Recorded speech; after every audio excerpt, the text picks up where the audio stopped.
Hi guys, welcome back to another episode of Sin and Tonic. Today's story is that of Taylor Schabusiness. Mind ya, unusual surname it is indeed. Let me fill you in. Let's go. Sin and Tonic! Hello, how are we? I hope you have all had a wonderful weekend. I have not, because the tooth situation. I will tell you all at the end, but basically it's a raging infection and I am on antibiotics. And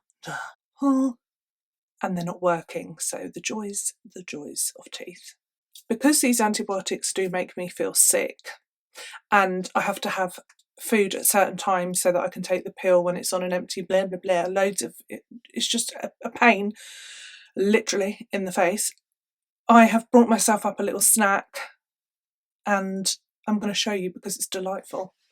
Can you see? I don't want to topple them off the plate. Oh my goodness, let me show you one. Oh, they're a soft biscuit, so they're not hard, it's a soft biscuit.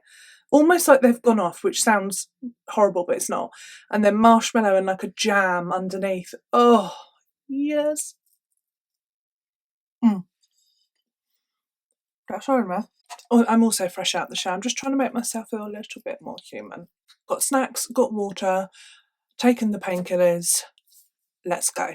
Not the best case for bringing a snacky up the shed because it's really gruesome. Today's case takes us to February 23rd, 2022, and we are going to Wisconsin in the US of A. Wisconsin.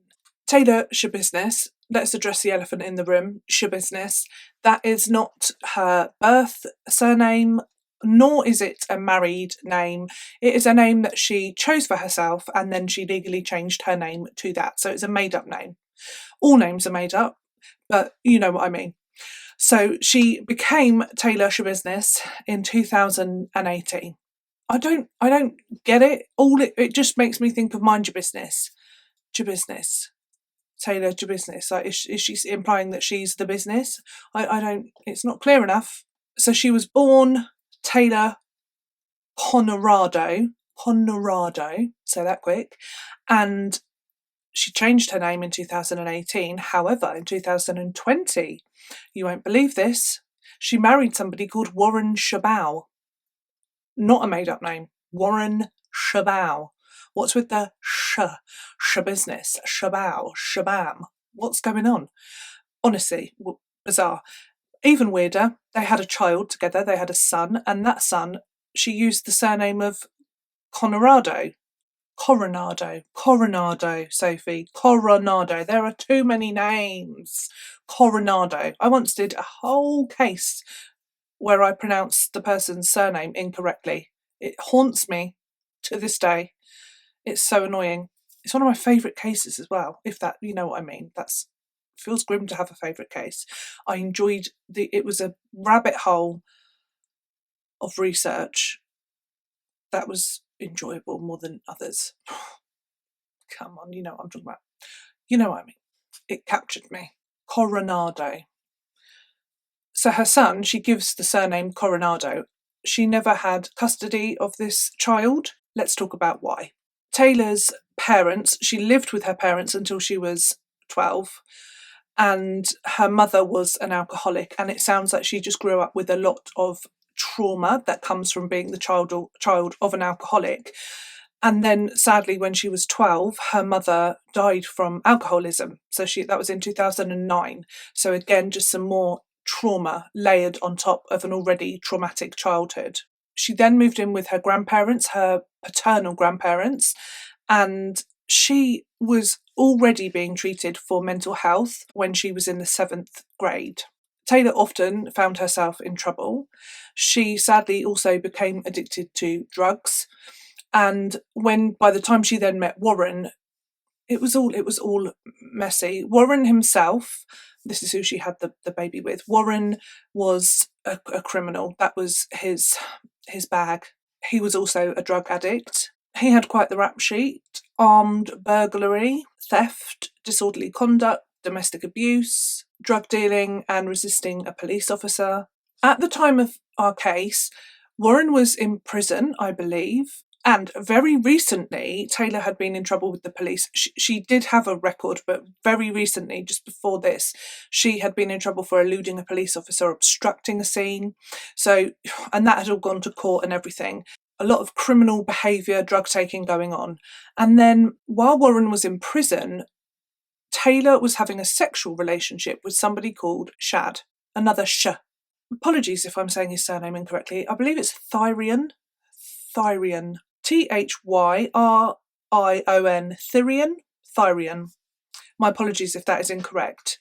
Chad was born in 1997, born and raised in Wisconsin. He was an artist. He enjoyed wood carving, spending time in nature. His family described him as kind and compassionate, and that he would often put others before himself. Shad and Taylor knew each other because they had gone to the same high school, and then somehow they've got involved in this sexual relationship. Now, I couldn't find much about his childhood and things like that, which is really frustrating. However, he ended up in a situation in spending time with Taylor and taking drugs together. At 9:30, February 21st, Taylor picks Shad up and they go to a friend to buy some drugs. The three of them then smoked marijuana, and then the friend left. Shad and Taylor then went on to smoke meth, and then Taylor injected the pair of them with trazodone. Trazodone. It's an antidepressant. Awful lot going on there in your system, isn't it? Wow. I can't even, what? An antidepressant, marijuana, and meth. After this, Taylor and Shad went back to Shad's house where he lived with his mother, and then they went down into the basement and they hung out there for most of the following day, so the 22nd of February.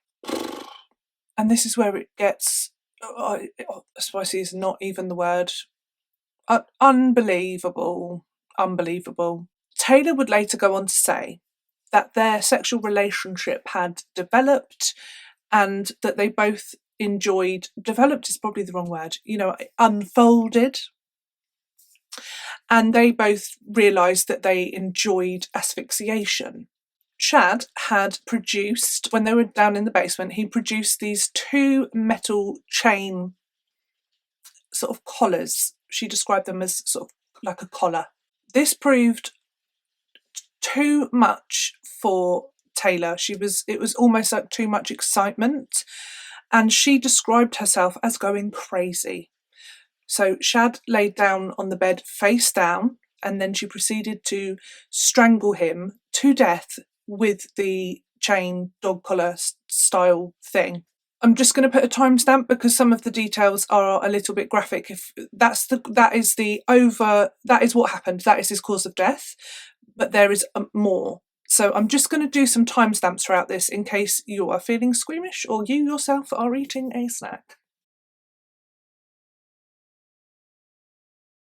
Taylor said that even though she saw him going purple and he began to spit out blood, basically, that's so graphic and so horrible. So she knew this wasn't like a case of strangulation, asphyxiation gone wrong. Oh, it was an accident. I didn't even know. She knew that she was killing him. He was coughing up blood. He was turning purple. He was struggling, and she liked it. She said she liked it. She was enjoying it and she didn't want to stop. She knew what was going to happen, and she said it took about 5 minutes. That's 5 minutes of that. That is so traumatizing and disturbing for a normal person. For her to be enjoying that and to see somebody that she was in a relationship with struggle and die in a really graphic way, like, okay, it really got to me, that. I don't know, I think because she herself described exactly what it looked like, it just got me. I was like, wow, they're all bad cases, aren't they? And you can leave things to your imagination, but she when they describe in detail when something has happened like that and how they felt about it as well, it's eerie, really eerie. I was like, no. Once Shad had died, she did not leave it there. She went on to desecrate his body. She assaulted him after death, and she then dismembered his body. It must have taken quite a long time. Timestamp again, because I'm just going to describe some of that detail, and it is gross. She basically is like necrophilia. So she played with his body sexually. And I'm not going to go into too much of the detail because I don't even know whether I don't want to speak those words out of my mouth. There is an interview where she describes herself, what she did to his body. So you can go and check that out. I'll try and put that in the description box. Oh, I've just remembered that I didn't put something in the description box last week. She describes in her own words what she did. And she's very just matter of fact about it. I did this, I did that. But using your imagination, pretty much every sexual act that you can do, she then went on to do once he had died. I imagine with very little success because of the fact that, do you know what I'm talking about? I don't know how to say it without being really gross. Wow. She tried. Let's put it that way. She tried.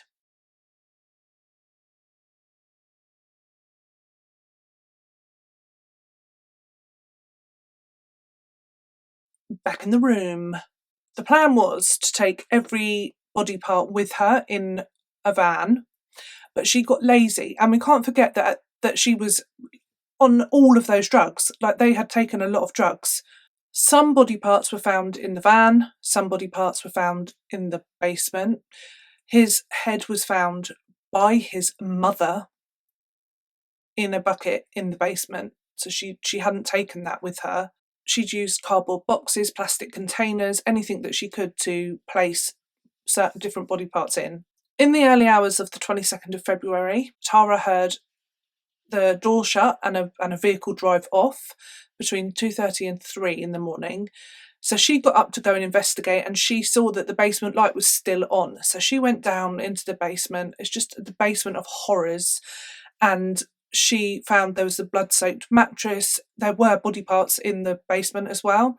His head was in a bucket that was covered by a towel, but she discovered that. What a discovery to make. The police were then called at 3:25 a.m. Police were very quick to go to Taylor's address, her home, and she was the last person that had seen Shad alive. So they went there, and she was covered still in dried blood, basically. Police searched her vehicle and they found body parts, they found legs on the back seat of the van. She was just very open about it. She was like, oh, most of his body parts are in the basement, but there should be a leg and a foot in the minivan if you go and have a check there. So yeah, she wasn't trying to hide this at all. And she was really cold about his head because she was like, oh damn, I left his head. I didn't mean to do that. I meant to take that with me. I can't believe I left his head. Oh, like it was some sort of game. Let's look at what she was charged with. She was charged with first-degree intentional homicide. Yep, definitely. Mutilating a corpse and third-degree sexual assault, 100%. And then she pleaded not guilty. Are you having a laugh, love? You directed the officers to the foot and the leg in your van. Oh, I forgot the head. Not guilty. Come along. Taylor, there were a few issues with the trial because the judge wanted to make sure that she was fit to stand trial because, I mean, it does sound like she's not all there, doesn't it? So he wanted to make sure there wasn't psychiatric or like she wasn't having a psychotic break at this point. And then obviously there's the question of whether that was happening at the time when she committed the murder. So he then postponed the trial, that she had a date set, and then he announced in court that he was going to postpone that because he wanted to make sure that she was fit. And she went bananas. She went crackers. Absolutely off the scale. She attacked her attorney. There was a whole ruckus. People had to rip her off. New date was set for May 15th, 2023. So it's quite recent. She did exhibit some really strange behaviour in the courtroom at numerous times, and this is why the judge wanted to really make sure that she was, it was all going all right up there, because she banged her head on the table. She would look over like there was someone there, like she was seeing things. It's all a bit eerie. It's a very eerie case, actually. A forensic psychologist on July the 13th said that there was psychotic... What did she say? Showed signs of an active psychotic disorder and that she was not competent for a trial. However, another psychologist on the 21st of July said that she was competent for a trial. Don't you love it? The contradiction. So they went with that. The jury was shown really graphic photos because, I mean, the head in a bucket? Who wants to see that in detail? Tara, Shad's mother, they played the 999 phone call at the trial. Can you imagine that? She's found her son's decapitated head in a bucket. I cannot imagine that. It's just awful. And also they showed the photographs. So this jury, that's a hard case, isn't it? That's a lot of gruesome things that they're looking at. And then Taylor's behaviour in court, it is mental, really. And I mean, a psychologist did say that she thought she was having a psychotic break, and her actions, you never know, because some people are very good at acting and they think, oh, I'll get away with that if I just say I was insane and then act like a nutcase. But she did chop someone's head off. So, like, where are we at? Anyhow, she did like finger guns at the judge. What? And she laughed. And that must be heartbreaking and really, really horrible. And again, eerie for the family of the deceased. She laughed when they were describing and looking at images of his head in a bucket. She was laughing. I'd have her out. Get her out. That's distressing. The cause of death was noted as strangulation, and then his body was dismembered. The medical examiner did say there were drugs obviously in the system, but he didn't believe they played any part in his actual death. The jury deliberated for less than an hour and they found her guilty.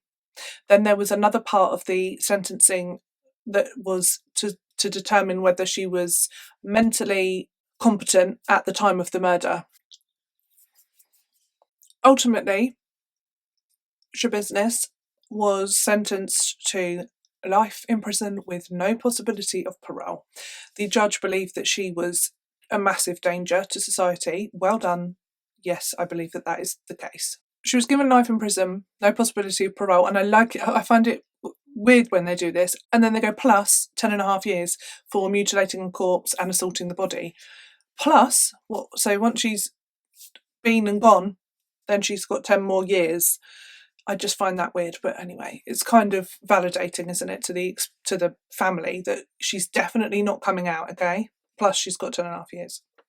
Interestingly, in a witness impact statement, Shad's uncle mentioned the fact that Taylor had an idol, and that idol was Jeffrey Dahmer, and that is not surprising to me. It does seem like this is a case where a woman wanted to play out her darkest fantasy, and that was in there waiting to be unlocked. This was some sick, twisted fantasy that she had always wanted to play out. And I'm so glad the judge made his judgment the way he did, and her sentencing is high because she is a risk to society. This is someone that's finally acted out on that fantasy. They're not going to stop.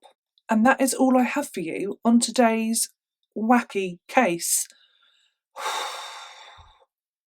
Yeah, she's a serial killer in the making, isn't she? Don't you think? Interesting, as always, to hear your thoughts on the cases, but that's mine. She took her opportunity. She knew what she was doing, and then she acted it all out. I'm gonna love you and leave you because it's just so painful. It's so painful. I'm so cross. It's coming out, not this week coming, but the week after that, because it's a root canal tooth gone wrong and it's all crumbled away. I had the root canal like 12 years ago or something. He was like, oh wow, it's lasted quite a long time. I was like, when you did the root canal, never told me that it wasn't going to last forever. I didn't know this information. Thank you. So here's me with my, warn people that a root canal tooth does not last forever, and at some point it's going to start falling out of your face. Right? About 7 to 10 years. I googled it and I found all this information, but I did not know this at the time of having the root canal. Anyway, it's done now, but it's just painful, and irritating and I am done with it. Get it out. Get it out. And then I'll have like that jelly feeling. You know when you're a kid and you lose a tooth? Do you ever you put your tongue there? Oh God, it's gross. I'm going to have to train. No, don't put the tongue there, Sophie, no. Grim. Anyhow, I'm going to love you and leave you, take some more drugs if I can, and I will see you again on Friday. I'm very excited to see you on Friday. Have a beautiful week. It's half term here, so I have my children. We've got some fun things planned. Yeah, I'm looking forward to it. And I'm really looking forward to, well, I was going to say no early starts, but we have got one early start, which just feels so wrong for a half term or a school holiday, because that's not how I roll. I like leisurely slow mornings. Anyway, don't always get what we want, do we? So that, yeah, but for the most part, it is a leisurely, I haven't got to get up and rush and be anywhere, and we can just be at a slow pace. Okay. Have a wonderful week. Love you. Be good. Bye.